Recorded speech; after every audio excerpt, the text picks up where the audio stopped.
you like movies? Do you like hearing random people talk about movies? Well, then you come to the right place. This is Movie Emporium, a podcast where we talk to you about our thoughts on the world of movies and give you our opinions on the past, present, and future of the film industry itself. This week, I'm here with Rob. How you doing, Rob? Hello. How was your week? How was your week going? It's pretty good. Pretty good. Not So- can't complain about all except for all the stuff I want to complain about. At this point, we've already seen Mission Impossible and Teen Titans, so I'm assuming we've been excited by that. So Yeah, I can't believe at the end of Mission Impossible that Tom Cruise was a robot. I know, right? He was No actually spoilers. he's actually Doctor Who. You didn't know that? No, I didn't know that. That was kind of surprising that that they Well- tied it in like that. Did you stay till after the credits, where Henry Cavill shaves off his mustache and just Yeah, and he laughs hysterically? was Superman, and I didn't even know that was him because he had glasses on at one point. I know, it's Yep. crazy, right? Adam, how you doing? I'm doing good. Still on that diet and losing weight, so So you've eaten it's good. you've eaten 2 bananas this week? No, they are strictly reserved for tailpipes.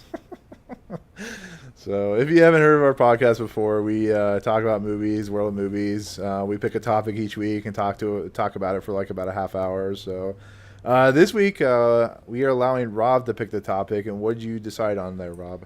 I think that we should create our ideal superhero movie that's based off a property that either has or hasn't been used. So we can either think of a reboot or we can think of something that hasn't been done yet.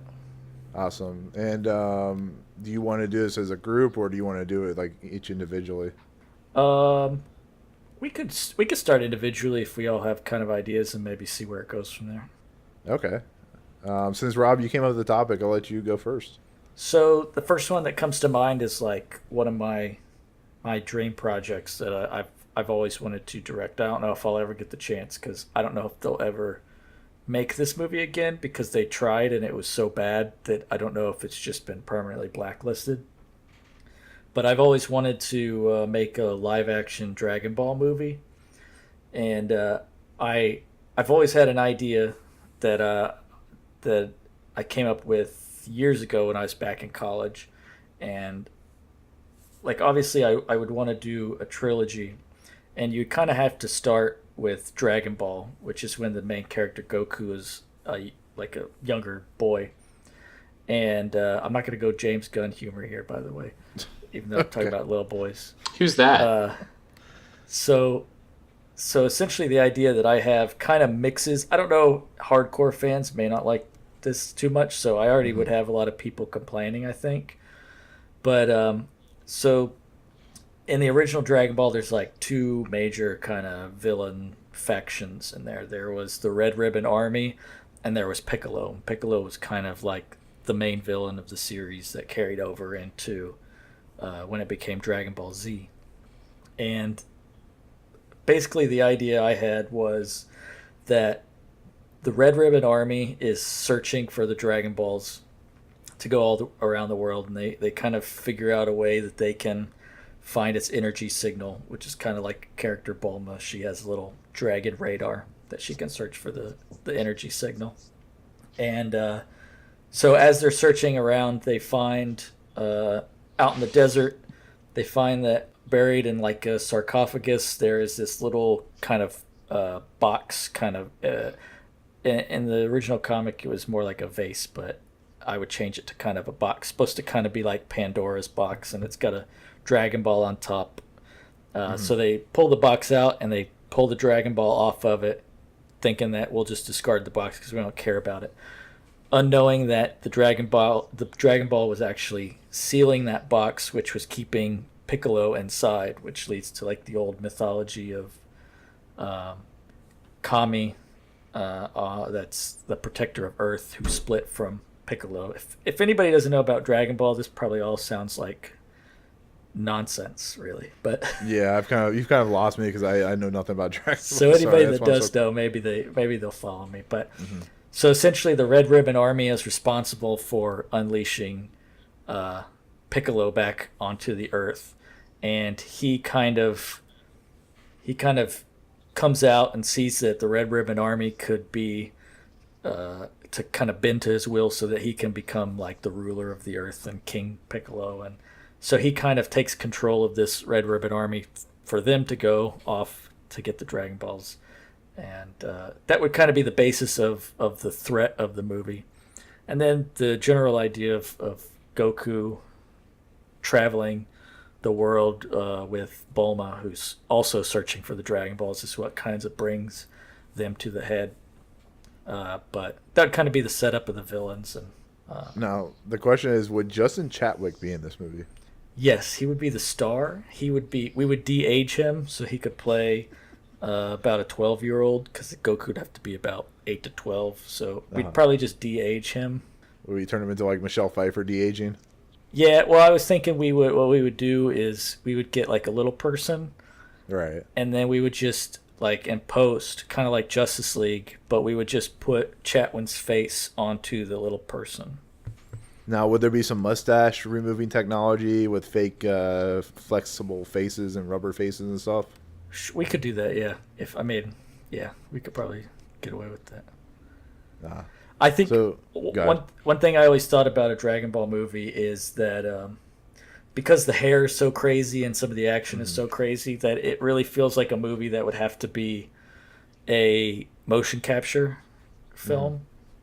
And it would kind of have to be almost a hybrid, like a Beowulf type. I know Beowulf was like early motion capture, Right. but it would be like live action that's really enhanced by motion capture. So you could kind of get an anime style, and you could easily jump in between characters, kind of just having dialogue scenes or slower scenes, and go into a big action fight piece without it looking like all of a sudden this person turned into a cartoon character, like Matrix, like the Matrix, third Matrix, when they start fighting, and it becomes a video game. Yeah. Actually, speaking of digital characters, did you see the Alita Battle Angel trailer that released a couple weeks ago? Or Yeah. we're recording this today, but it released a couple weeks ago. Yeah, I saw that today actually for the first time. Yeah, that's the problem. That might be the only issue with like a Dragon Ball Z movie, because you need those kind of effects for like when he's doing like his supers and going at, was it 9,000 or something like that? Yeah, and that's why when you go from like just straight live action to replacing them with the CGI model, it's like somewhat jarring all the time. So if you had the whole film kind of a hybrid, I don't think it would be quite as jarring. Yeah. Now, who'd you say the villain you'd want in the movie? It's not Piccolo, was it? Piccolo's would be the main villain, but Okay.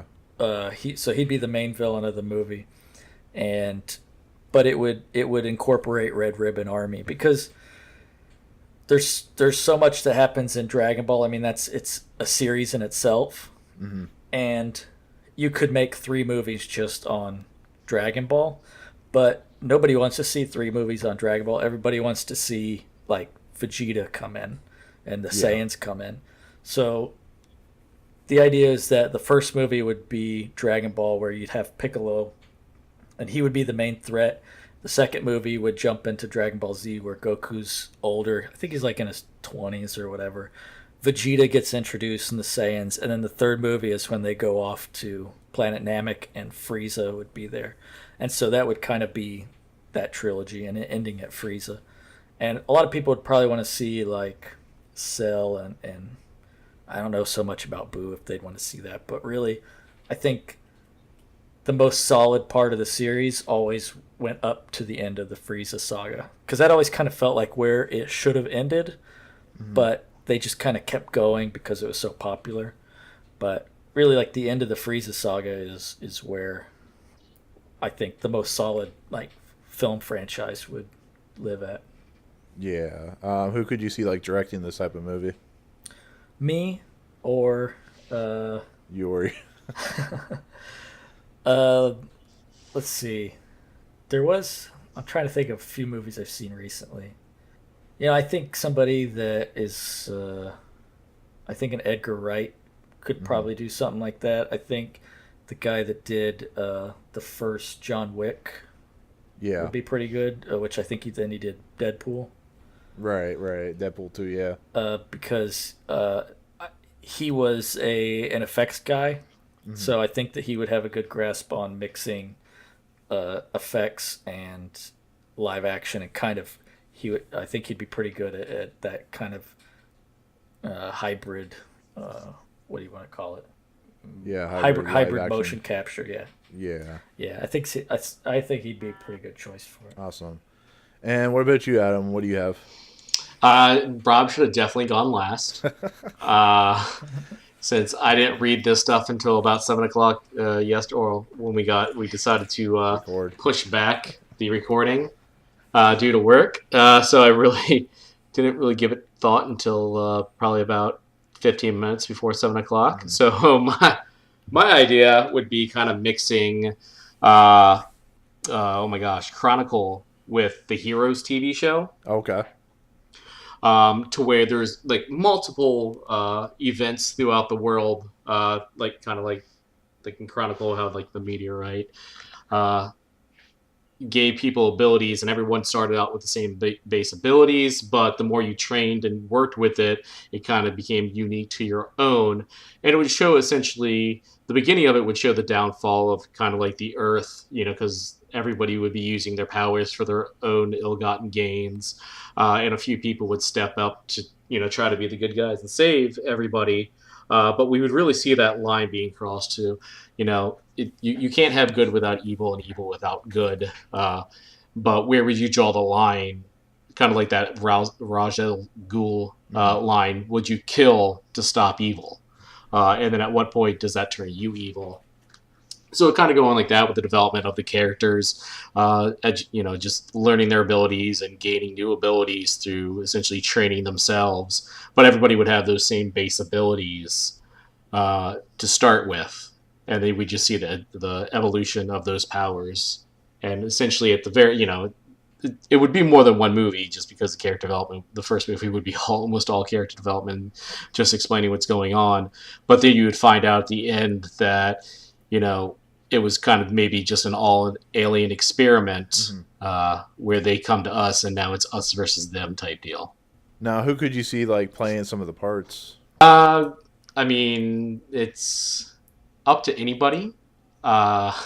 Anybody can play anybody. Mhm. I mean, there's plenty of great actors and actresses out there. I would try to stay away from kind of maybe somebody overhyped Mhm. actors. I don't want to list any names, but I'm sure you can guess of a few people that get roles in everything that kind of like they're just getting it because they're names or because they are in a Marvel movie.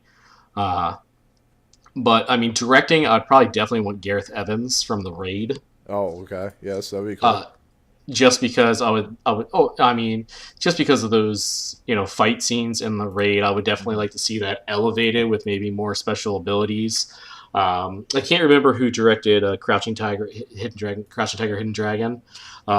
Just because some of those scenes where they're like just running up trees and everything and fighting in air, kind of like that style, but with powers. And essentially, you could even tie into maybe like a little bit of a Highlander feel in there. I mean, just because I'm trying to think of this now, like where if you killed somebody else, you took part of their energy and essentially their abilities. So, I mean, that could play into it or not. I just haven't really given a lot of thought into there. But I could definitely see that. But I would definitely want Evans probably directing just because of those fight scenes, and it would be heavy on the fight scenes in the movie. Right. It's kind of interesting to see that Evans hasn't really done much outside of The Raid. Now, Yeah. let me ask you this: would you want to see like a Raid 2 version of this movie or a Raid? You said TV series, right? Well, no, it would probably be a miniseries. Okay. But I mean, it could be a movie, but if it was a movie, it would definitely be more than one movie. Mhm.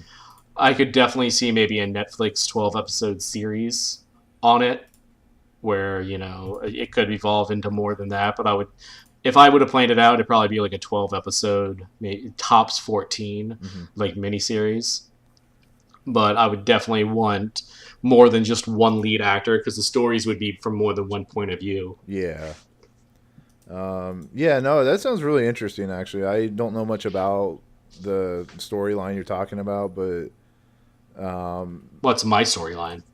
You're no the what you were Just make talking it about. up. Okay. Yeah, no, I like the idea of what you were gonna go with it, but yeah, no, it's man. I wish I knew more about you guys' properties you guys are talking about because I really don't know anything about Dragon Ball. So I have a couple of ideas that came to my head. One, I actually really want to see the rendition of what happened to the Man of Tomorrow, Mm-hmm. which is Okay. the Man of Steel, where Lois Lane's interviewing a guy, learning that it's Clark Kent.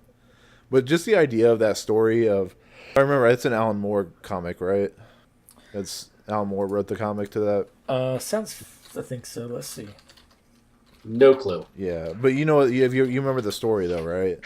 Yeah. Yeah. Okay, it's basically the story is this guy is telling the story of why Superman basically quit being a superhero, and it's like a really dark tale. It talks about like almost the death of a lot of major superheroes, but it's one of those stories that I could see turn into like an animated movie or maybe a live action movie directed by Bowl. yeah, we'll just go with you.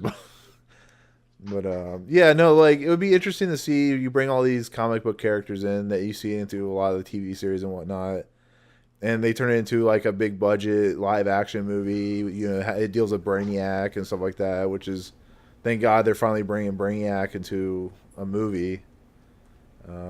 But yeah, I think that'd be kind of cool. The other thing I had was everybody, you guys at least you remember the movie The Shadow with Alec Baldwin. Yeah. Yep.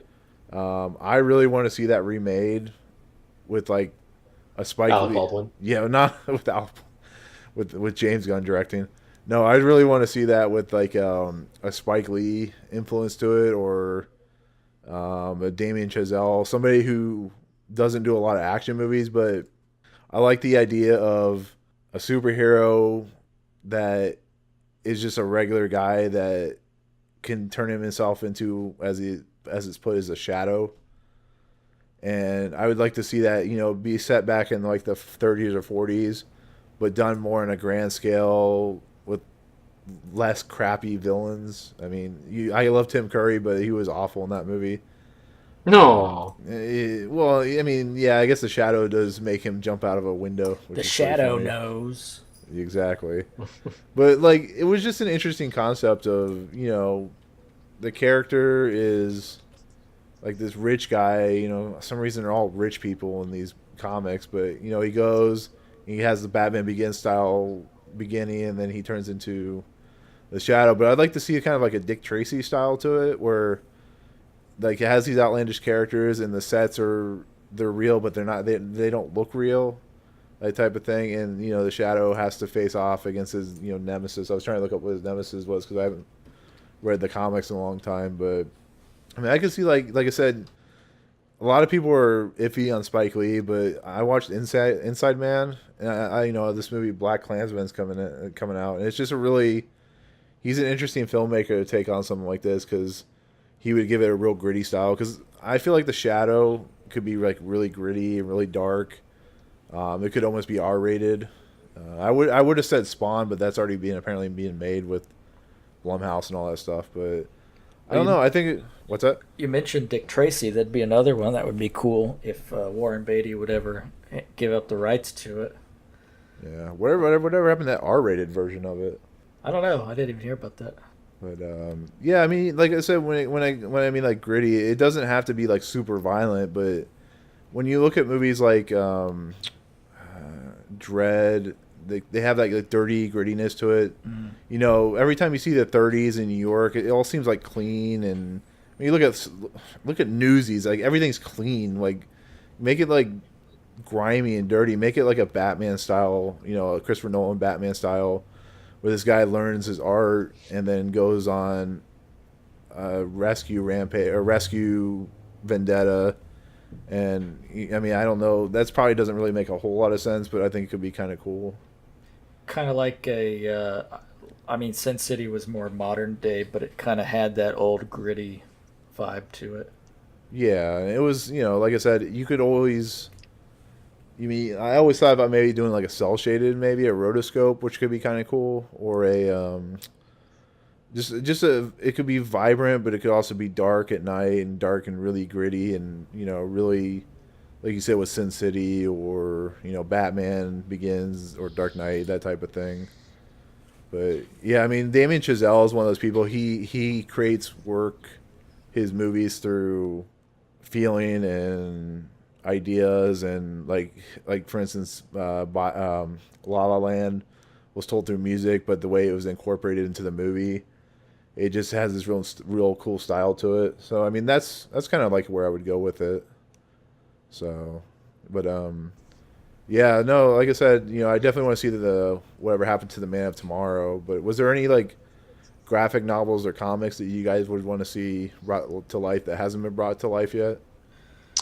Personally, I would love to see Infinite Crisis. Mm-hmm. However, I mean, Rob can testify to this. I have been saying since day one, if you look at the newspaper in the first season of Flash, 2020, late May, I want to say it was, that lines up perfectly with a 10-year season, or 10 seasons running for 10 years, and that would be the perfect series finale, is the Flash disappearing during the Infinity Crisis. Yeah. So, I mean, I think that would be great. I would love to see that. I think we will end up seeing it on the small screen, but not the big screen, because they would have to completely redo Justice League and that entire DC property, I think, to get back on track for that. Well, they were claiming to do Flashpoint, weren't they? That was what the Flash movie was going to be. I believe it's been scrapped. Like, they're still going to do Flashpoint, but it's not going to be the first Flash movie. Right.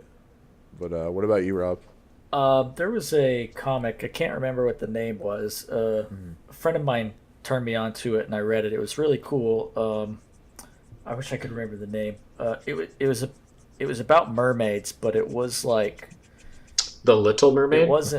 It wasn't like Little Mermaid? They were like monster mermaids or something, and like mermaids were these carnivorous like underground creatures, and it was about a world that had. I can't remember if the polar ice caps melted or something, but the world was starting to flood. So it's kind of like Waterworld in a sense, but Oh, nice. But the water was like populated by these like killer mermaids, and it was pretty cool, and like it'd be a pretty creepy horror movie, like a kind of sci-fi horror. And I wish I could find that.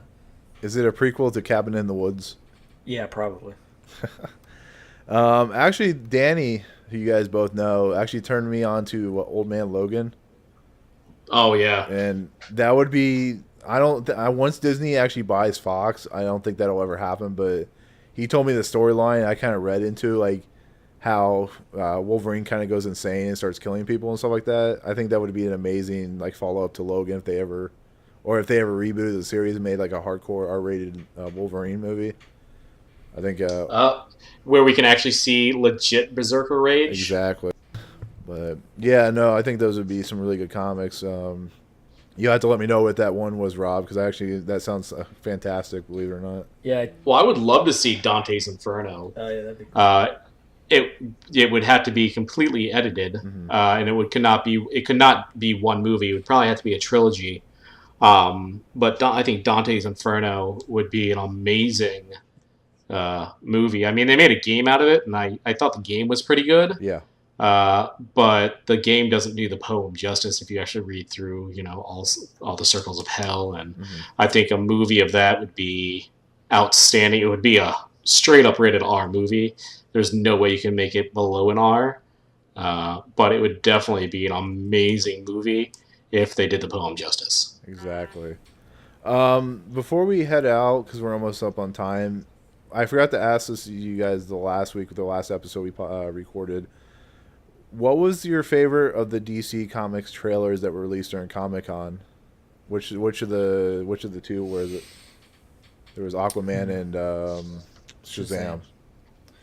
I really liked Aquaman, but I think I got a little more excited about Shazam just because like it's so different, and it's basically like the movie Big, but if Tom Hanks was a superhero instead. Yeah. And so I'm pretty excited about that. But I mean, Aquaman looked really cool, but I would probably have to go with Shazam. What about you, Adam? I personally stay away from as many trailers as I can. Oh, you're good, man. I don't like trailers. I think they give way too much of the movie away. Now I do always watch at least the first trailer. But I did miss the Aquaman trailer. I did see the Shazam trailer, and I thought it looked really good. I do like that it's not a cookie cutter Marvel movie. I know it's DC, even though he was Mr. Marvel, Captain Marvel. I do like the way it looks. When I first heard about Levi being Shazam, I was kind of like, I don't know how that is. I still see him as Chuck. Plus, he was one of Thor's buddies. I can't remember the Fenrir, I want to say, in Thor. He replaced the original guy from Thor 1, and I guess they didn't think anybody would notice in 2 and 3. But I'm really... I saw the trailer, and I really have high hopes. I'm trying not to set the bar too high. But I am looking forward to Shazam. Before, I was kind of like, I'm definitely going to see it. Now I'm going into it a little bit excited. Exactly. Yeah, it's funny. Zachary Levi probably got killed off in Thor and got transported into Shazam. Yeah. So, well, the only person that lived in Thor other than Thor is Sif. Yep. And because she decided not to do the movie and do a TV show, so they put her in it, so she clearly survived. Exactly. Yeah, I'm gonna have to go with Godzilla. Sorry, no, I'm just kidding. Aquaman. I love the visuals of Aquaman. Yeah, that's good. When he's when they're jumping off the boat and you see the what were those creatures called that were chasing after him into the water? The trench. Was it the trench? Okay, that's what I thought. That whole comic. That's another thing that I'm glad they're doing is the trench because I love that comic. But finally, yeah, exactly. Black Manta, all that good stuff. But yeah, no. Also, did you watch the Godzilla trailer? I did not. Yeah, I did. Oh man, that is such good stuff. Yeah, I did watch the Titans trailer. Oh, what was the word? That is clearly a fan film. Yes. What do you say? Fuck Batman. Oh, that. Yeah. I was like Titan. Oh, I forgot about that. Yeah, like Rob and I talked about that. I mean, fuck Batman. And Rob brought I said it clearly looked like a fan film, and Robert brought up a great point. What's that say? Are fan films actually getting that good in production value, or are movies and TV shows dropping down that low? Exactly, it's terrible. But, I just wanted him for somebody to go, "Where's Batman?" And he goes, "Fuck." Oh, hold on. And he looks around and he's like, "No, let's see. I don't see Batman anymore." It would have been better if he was like, "Fuck Batman." Fuck Batman. And somebody goes, Batman. "You mean?" It would have been better if he was like, "Fuck Batman," and then Batman's like there going, "Excuse me," and he's like, "Oh shit." Fuck Batman. You mean Batman that's up there on the roof? Huh? No. Oh, you fooled me. Oh my god. Did you see someone posted apparently a girl was talking about how there's a difference between Dick and Jason Todd and how Dick hates Batman and Bruce Wayne and everything, and a guy just is on Twitter, a guy ripped into her because she what she was saying, she clearly did. I mean, yeah, there's a difference between Jason Todd and Dick Grayson, clearly. But a lot of other stuff she was saying, like he was just ripping into her because she didn't know what she was talking about. I kind of found that kind of hysterical. Yeah, exactly. All right, so let's end this episode. So, Rob, if they want to find you outside of like a map, where can they find you? You can find me on the YouTubes and just search my name, Robert Dodrill, or you can find me on Instagram at Cell Reborn. Excellent. Cell is a Dragon Ball Z character, to explain that. Awesome. Oh, and it's called The Wake. That comic was called The Wake. I just got a text. Oh, okay. The mermaids. Awesome. I'll have to look into that. And Adam, if you're not sticking bananas in tailpipes, where can they find you? You can't. I am the greatest hide and seek champion of all time, and that's not because people don't want to find me. It's because they can't find me, because I'm off the grid, minus my Facebook and YouTube page at 8283 Productions. Awesome. And as always, you can find everything at Emporium Movie on Twitter, YouTube, all that good stuff. Rate, subscribe, tell us how we're doing. Fuck Batman, all that good stuff. As always, as always, you can find me at Big Shadow 1138. And with that, we'll go and head out. Bye.